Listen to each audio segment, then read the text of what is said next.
always guarantees. Make the promise to each other. Let's rewind to the beginning. Rewind. Let's start again. Slow down. The room is spinning. Rewind. Let's never end. You are all I've dreamed of. My name is Bob Baldwin. You're This is the Jazz and Music Roundtable. Today is Wednesday, May 17th.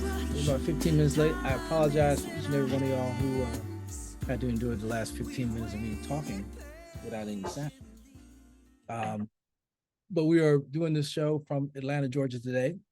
In March, we were at the Thayer Hotel in West Point, New York. But today we're doing it from Atlanta, Georgia. But I'm also reaching out via Zoom to a young lady out of Detroit, Michigan, who I've had a chance to work with over the last couple of years. We have one song together, a track called "Let's Rewind." Made a lot of noise in the UK and some noise here in the US. But she has a long history of music that we like to talk a little bit with her about. She's been on the scene for quite some time. She does contemporary jazz, she does neo soul, and she does straight ahead jazz. And she's also a hand artist. So I'd like to bring to the roundtable today our first guest in history for the Jazz and Music Roundtable, Miss Kathy Kosins. How you doing, Kathy? Hey, Mr. Bob. Hey, I'm right here. We finally got the technology right. Finally. Yeah. How's things in Detroit? Lovely. Really lovely. I've been at the easel for the last few days, working away. Well, you know what? We're going to talk about the music first and then get into your easels and hopefully get a chance to show you some pictures as well. Okay. All right. First of all, you have something new out as we speak? I do. I have a song called Won't Look Away. Mm-hmm. And it really focuses on humanity and not turning your back on your neighbor or people less fortunate than you. Right. And the record's done considerably well. We didn't know how it was going to work, you know. There are a lot of people out there recording songs without any hidden or deep messages, so to speak. So I did not know how this was going to be received, but it's been really well received. It went to number 5 on the UK Soul chart, and it stayed there 2 weeks in a row. And right now, it just made the top 10 on the Indie Soul chart. Nice. And you know, they seem to really embrace you in the UK. Why do you think that is? You know, I had an album come out in 2018 called Uncovered Soul, and I went to the UK to write and to perform. And so from that point on, I've gone back pretty much every year with the exception of 2 years during COVID. But I love the UK. I love the UK, and I've really established myself there a little bit. I have a nice fan base in the UK. Do you think they embrace you in the UK more than they do here in the US as we speak? That's a good question. Maybe so. Maybe so. Although, you know, I've been around here for so many years. I have a really long-standing career. I may not be a household name, but it's been consistent and ongoing for years and years. So it's not bad. I'm still in the game. That's very cool. And speaking of which, when was your first ever release as an artist? My first release as an artist was in 1982 when Don who's now the president of Blue Note Records, produced a 12-inch dance single on me. It was a rock and roll tune by the group AC/DC. You Shook Me All Night Long. And he basically sampled some beats from somebody, and we made a remake of that, and that came out. And then in 1985, I had a song out that I wrote with another guy that was in Was Not Was, and it was called it was called I Got the Night Off. And it was a Ah, song that I wrote about a hooker who actually had the evening off and she's looking for a real relationship. And that 12-inch dance record has been remastered, remade, remixed. It's still out there. And I mean, I toured off of that dance. I went on tour for one song. I'd get on the stage and I would do the one tune with the track. It was wow. like, it was like a, it was before they even had karaoke. It was just a Mhm. tracking day. And it was great. I mean, I did that for a couple of years. And then it went on from there. I mean, I got really serious about making records and writing for other artists and on and on. I've had songs in films, all kinds of things, you know. Right, And right, right. it No, go just, ahead, please. oh, all right. Well, so I ended up in the band Was Not Was, and that was about an 8 to 10 year stint.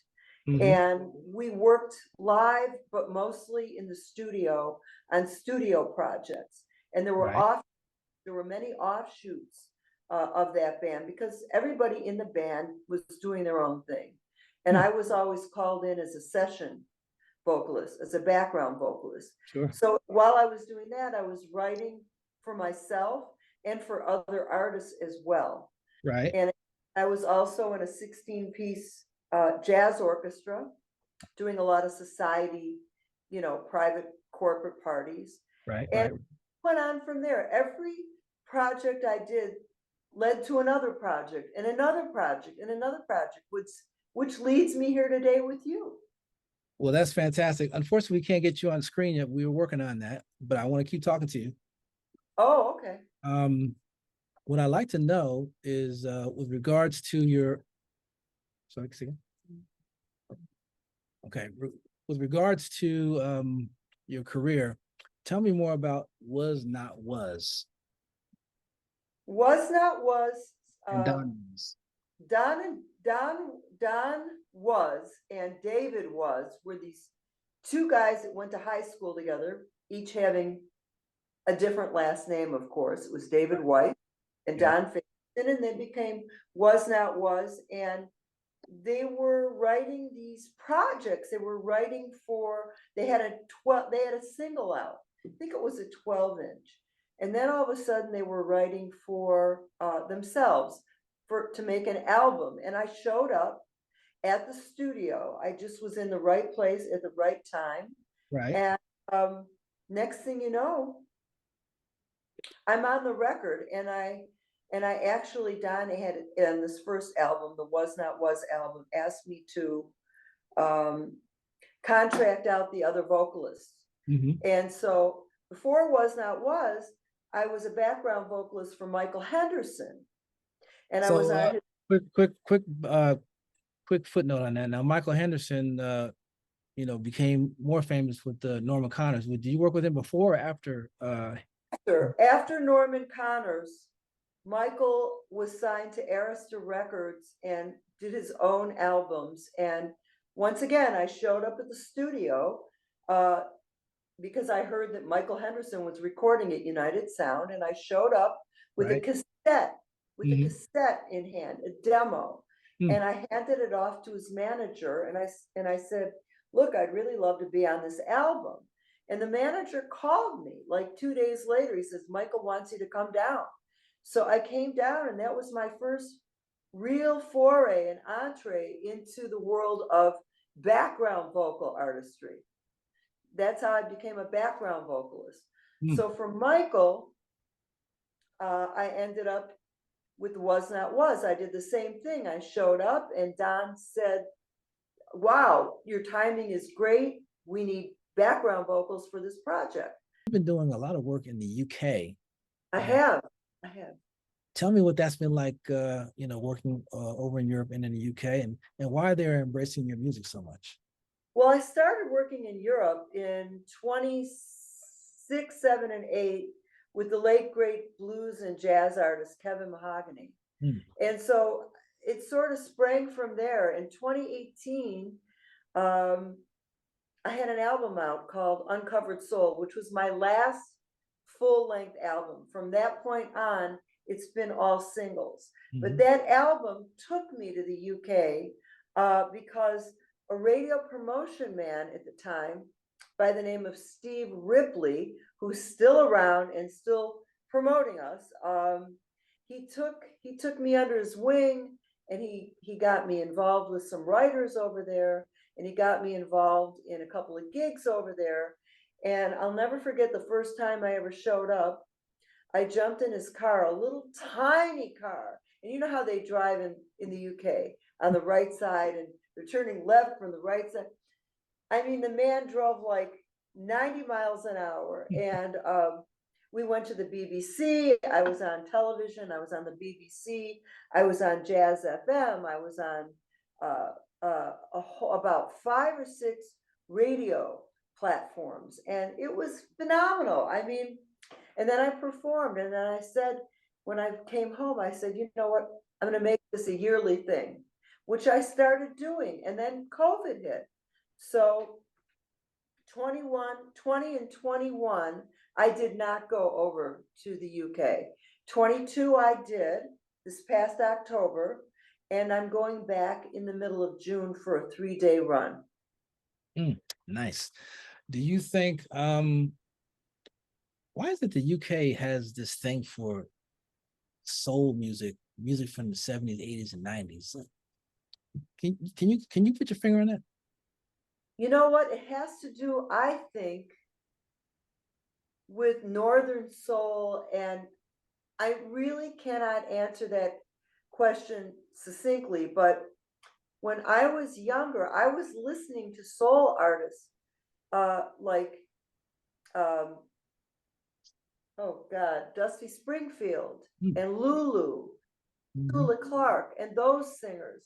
Right. And it's just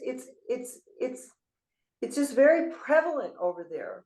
It's also prevalent here, but UK soul is very different than US soul. It's completely different. And some US soul music will not fly in the UK. I Mhm. don't know why that is. It's just different. But I love it there. I love it. I feel a connection. I Mhm. really feel a connection to the UK. And the last time I was there, I went up north to Newcastle and teamed up with a fabulous soul artist, a woman by the name of Louise Mahan, and she has a band called Solutions. And we Mhm. actually wrote a tune. And I think that that's going to come out in the UK by and by, probably within the next year. Right. So you just started recently getting some love in the UK. Pretty recently. Yep, pretty recently. And the love seems to be spreading around, Mhm. Every Mhm. time I go, it's getting better and better over there. So Right. for me, anyway, for me as an artist. And the last time I was there, I actually painted from the stage. So I'm probably going to do it again. They seem to really like that. Okay. If we don't get too many pictures today, we were gonna, like I said, repost and add and showcase some of your work. But Thank you told me your first record came out in 1981 as an artist. 82, 82. under the name 82, under the guise of the name Slingshot. Mm-hmm. Don was called me Slingshot, and that record came out.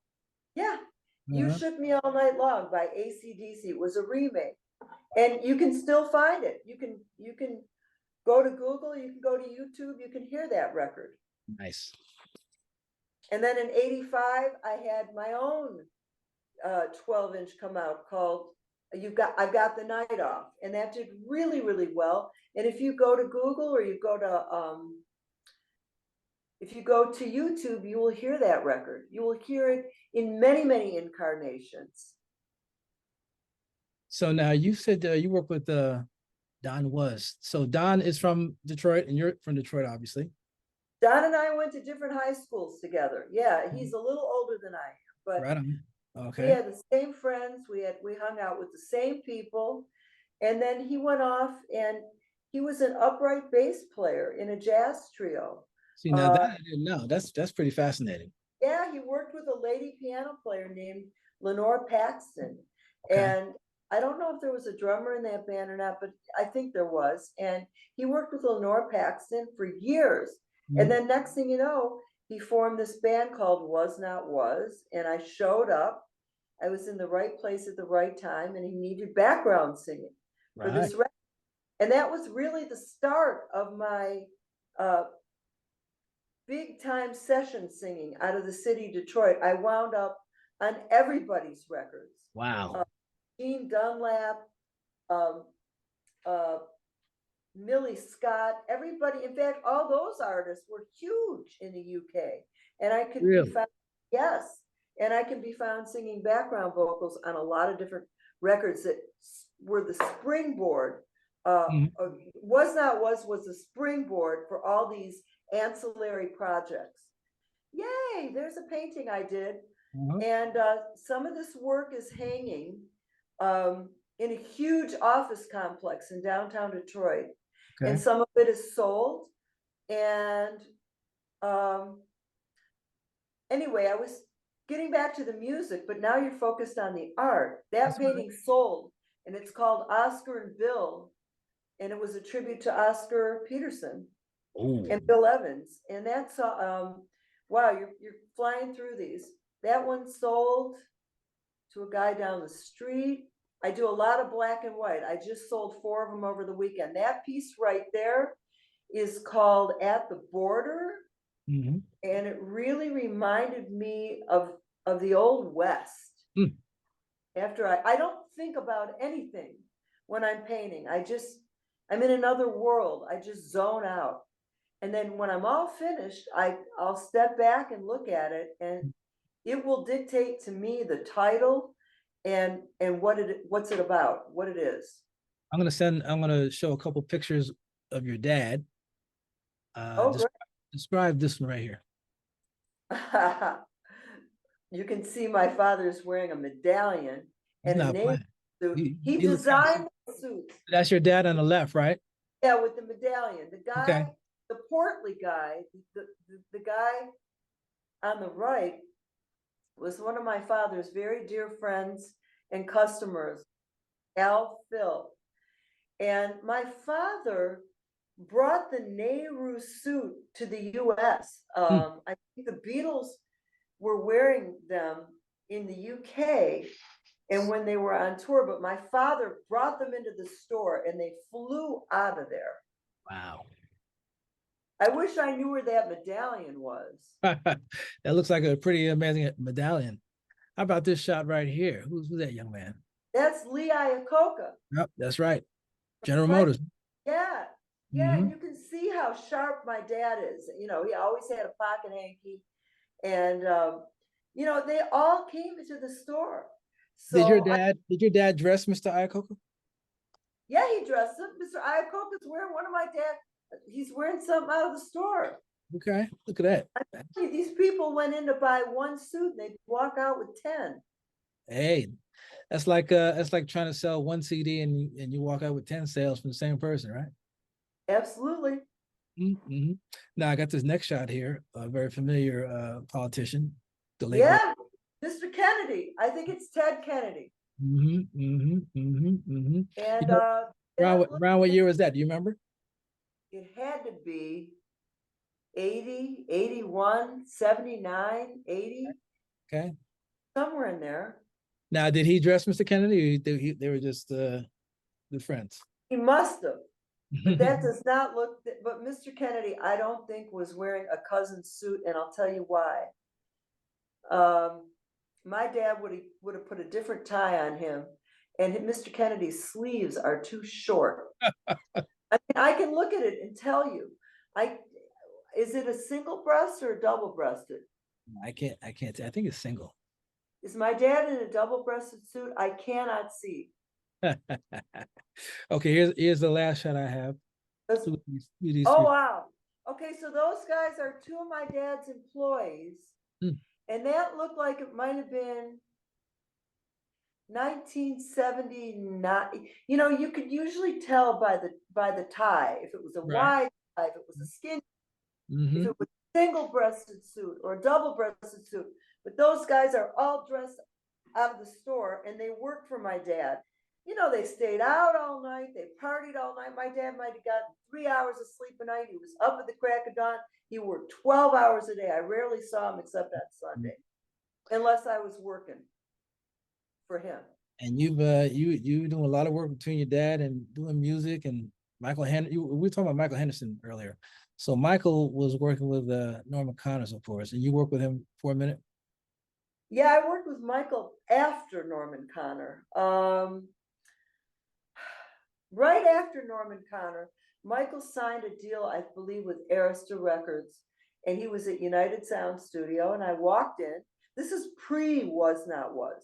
This is a precursor to Was Not Was. I walked in and, you know, I handed him a cassette. I handed his road manager a cassette. I said, I'd really like to sing on this project. And I got a call back like 2 days later, and they said, you're in. So I went in and, you know, Michael was cutting this album called The Wide Receiver. And that's me on that record. And that's me going, I'm the wide receiver. Just, Oh, okay, I remember that song too.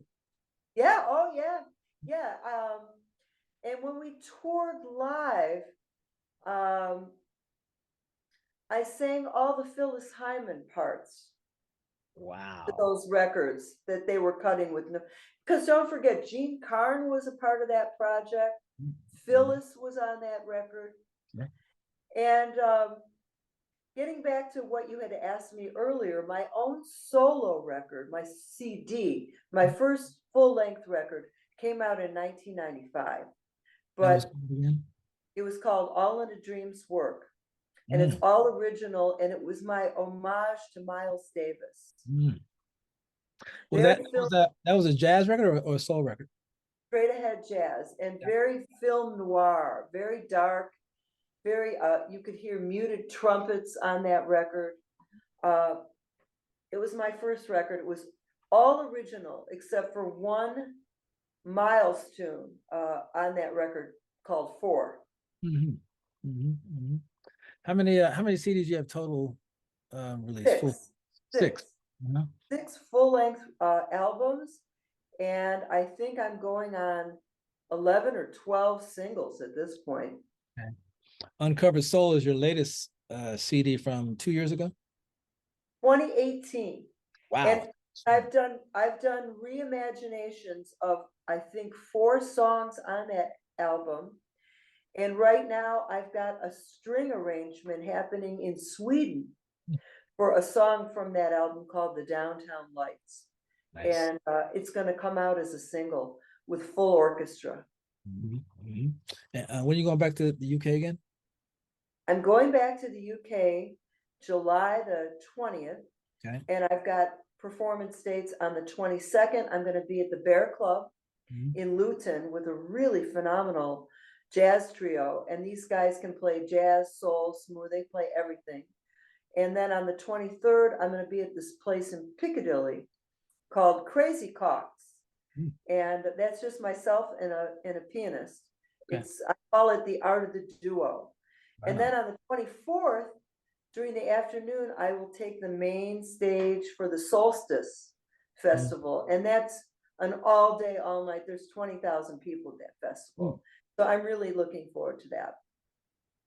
What is, how do you like selling CDs in the UK versus in the US? What's your take on how they receive CDs these days? They buy them. Whereas the US is now more acclimated to streaming and listen to stuff on YouTube.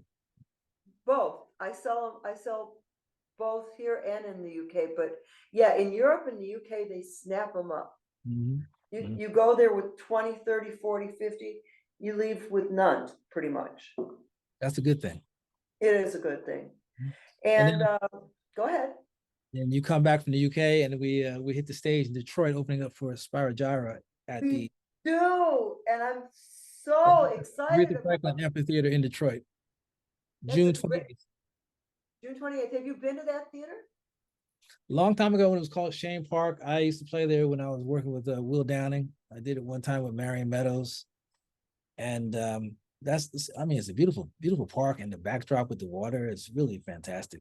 And they fixed it up, that whole area, they made into a massive walk bike path and park. And they've been working on the riverfront for years. So since you've seen it last, it's really, really fixed up now. I Wow. was just there a week ago. I took a walk. I took about a 4 mile walk from like the Renaissance Center going east toward Grosse Pointe. And you have to go past Shane Park, which is now the Aretha Franklin Amphitheater. Right. I will say this, one of the highlights of my writing career, not as a vocalist, but as a writer, was Yeah. a song I wrote, and it wound up in a Snoop Dogg movie called Soul Plane. Really? Yep, yep. It's called Layback Girl, and they used it twice, snippets of it, not the whole song, but that was one of the highlights, was when I got a cut placed into that movie. Nice, nice, nice. Tell me about some of your vocal influences, earlier on and then currently. Absolutely, Phyllis Hyman, absolutely. And people tell me I sound like her, but when I first started singing, before I even started singing professionally, I was listening to Patty Austin, Marlena Shaw, Mhm. Angie Bofill, and Phyllis Hyman. Mhm. Those four vocalists. Mhm. And then later on, much later on, I think my most favorite singer in the whole world on the planet is Diane Reeves. Mhm. Mhm. Yeah, I she's a absolutely, wonderful, wonderful vocalist. she's a wonderful, wonderful singer. Mhm. There's just something very, very organic and Mhm. honest about her performance, both in and out of the studio, both live and on stage. She's just incredible. Right, right. Tell me about your love for straight ahead versus soul. Which one do you like to sing better, or do you like them both equally? You know, I like them both equal because I'm in a different headspace. I use the same voice Mhm. when I sing each style, but it's just a different, it's like putting a different dress on the same girl. Right. Instead of wearing a black dress, I'm wearing a blue dress. I'm Mhm. in a different space when I'm in my straight ahead world, when I'm in my soul and R&B and smooth world. Mhm.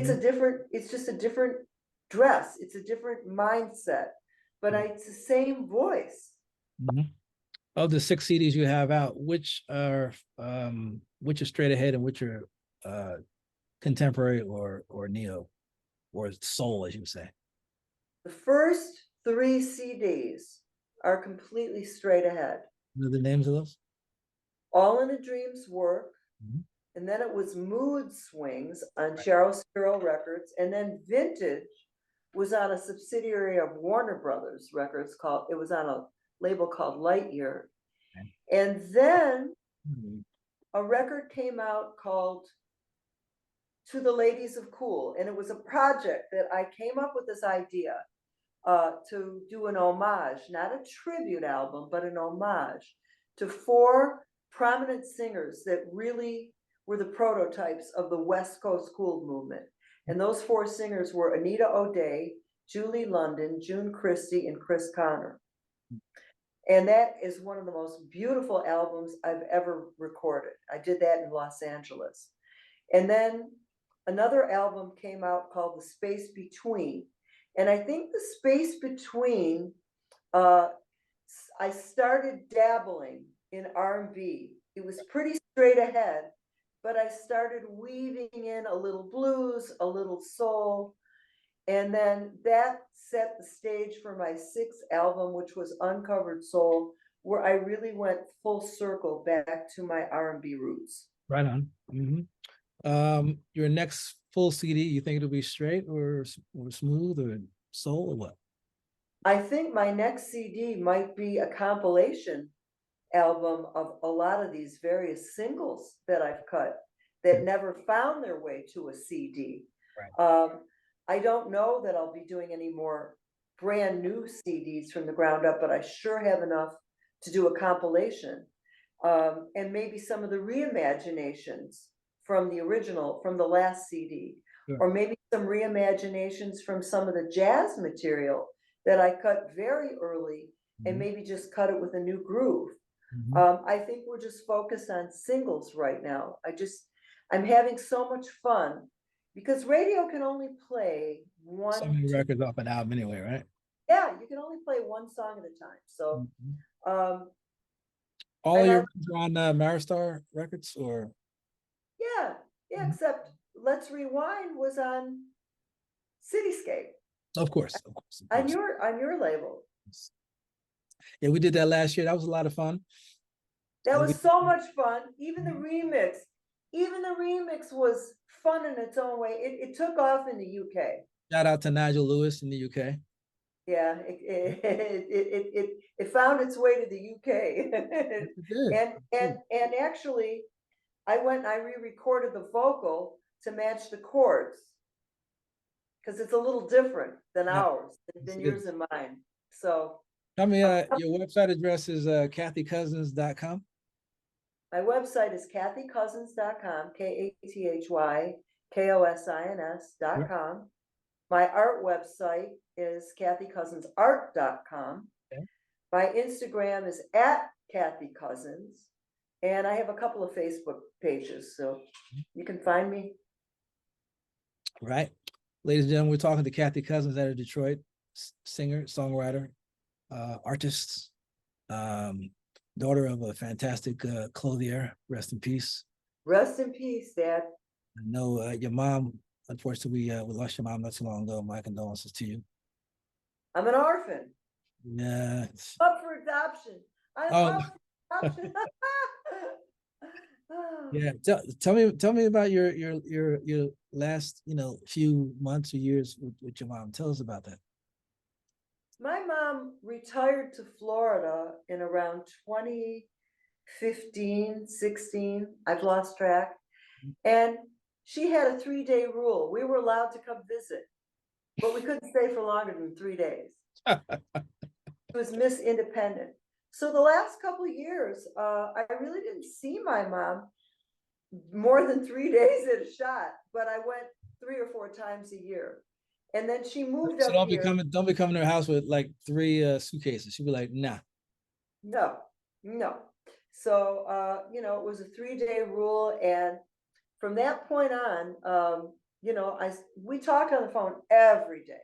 Wow. And my mom was one of my biggest support and Mhm. fans. So, she left me with a lot of love and right before she left the planet, I said, "What am I going to do, Mom, without you?" She said, "You're going to do the best you can and you're going to be a good girl." So that's my goal. That's my lesson plan for the Sure. rest of my life, right? I'm sure you take her spirit with you everywhere you go, musically and artistically. I know she's speaking to you every day. She's probably here right now watching the Zoom. That's right. Smiling, no less. Yeah, smiling. And also, I would love to add that Bob Baldwin and I may actually have another single coming out That's right. sooner. We're working on something real exciting. I'm really excited about this tune. Got a little Motown influence. It does. Mhm. So I'm looking forward to playing that with you very, very soon. Again, Kathy Kosins is who we're talking to. We're going to be at the Aretha Franklin Amphitheater in Detroit on June 28th, opening up for Spiral Gyra in Detroit, Michigan. And we hope that you're in the Detroit area, come check out the beautiful venue, which is the Aretha Franklin Amphitheater. Those tickets are selling, by the way. They're selling quick. Oh, good, good, Oh, yeah. good. We'll take all the sales we can get, right? Right on. Yes. Well, listen, it was a pleasure talking to you. I'm sorry we got off on a little rocky logistical foot there, but we're going to repost this and add some more pictures from our conversation today. But I want to say thank you for hanging out with us today at the Jazz and Music Roundtable. You are our first guest, actually, our second show, but you're our first guest. So it's an honor to have you on board, and look forward to working with you very, very soon again. Okay. Thank you so much. I love everything you do. And it was just a pleasure being with you. I appreciate that. Again, your website address is kathykosins.com. That's KOSI. NS. And your art page is kathykosinsart.com. That's it. Okay. And can we purchase art on your page? You can purchase art by contacting me.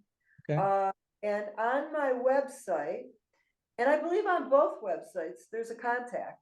Okay. And it's my email address. Okay. And if you send me an email with your phone number, I'll call you. I do commissioned work. Mhm. I don't charge any more for the commission than what I have in my inventory. Probably because I have about 45 or 50 blank canvases in my storage room. Nice.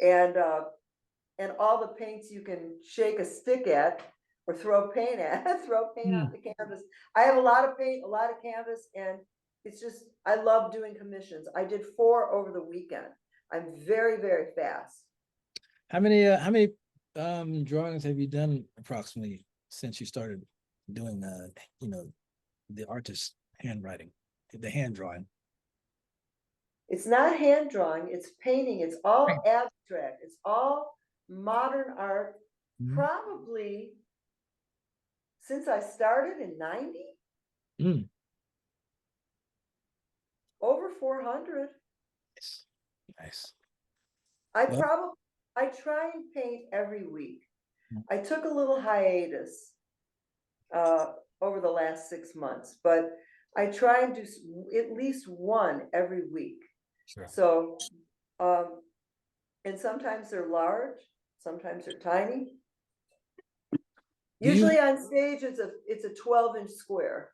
Okay, gotcha. Do you find yourself just like songwriting? Sometimes I get to these blocks. Do you have artist blocks as a painter? Usually not. Uh-huh. Usually, if I don't like, here's what happens. If I paint something and I don't like it or I don't have my mojo, I paint the canvas white and I start over again. Well, that's wonderful. Well, It's ladies, just like writing, Bob. It's just like writing. right. If I'm not inspired that day, I go right back to the drawing board. Well, much continued success to you, and thank you so much for hanging out with us this afternoon. I hope those who listened learn something more, learn something about Kathy Kosins out of Detroit, who's got her hands on quite a few things. And have fun in the UK, and we'll see you on June 28th in Detroit, opening up for Sparajar. Thank you, Bob. I'll see you soon. All right, take care of yourself. All the best. I'm your host, Bob Baldwin. We just finished speaking to Miss Kathy Kosins out of Detroit, and I want to thank you for hanging out with us. Sorry for the bumpy start, but we will get better in the future, I promise you. We will post this at some point on YouTube and or Facebook. So stay tuned in the very near future until we meet again. And also check out the New Urban Jazz Radio Network, newurbanjazz.com, NEW Urban Jazz. It's a 1-7 stream, but we also are featured on 50 stations around the country with a 2-hour program called the New Urban Jazz Lounge. And of course, bobbaldwin.com for tour information. Okay. Till we meet again, guys. You guys take good care, and thank you for hanging in there with us. All right. Be well.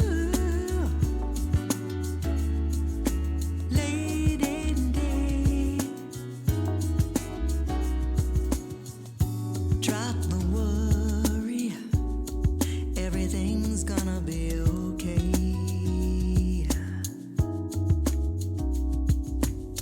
No need to hurry, you know we have all day. We'll take the time to discover the need for each other is so real. Let's jump right into the fire and start